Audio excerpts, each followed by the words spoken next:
Hinahanap nga ni Tanggol ang kanyang tunay na ama na si Ramon. Kahit pa nga sinabi ng kanyang mga barkada na maswerte umano si Tanggol dahil isang mayamang tao nga pala ang tunay nitong ama.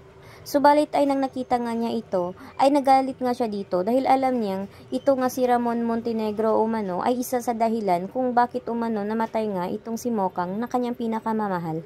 Kaya hindi nga niya matatanggap na tanggapin ito bilang ama at kahit na anong mangyari ay hindi pa rin siya papayag na ito ang kanyang tunay na ama dahil alam niyang siya ang dahilan kung bakit ginahasa nga ang kanyang ina na si Marites at kung bakit ay binaboy siya palagi ni Rigor nang dahil na rin umano dito kay Ramon Montenegro. Kaya naman nais nga niyang bigyan ng leksyon nga itong si Ramon Montenegro upang dito nga ay malaman rin niya na may nagawa nga siyang mali dito nga sa kanyang pamilya.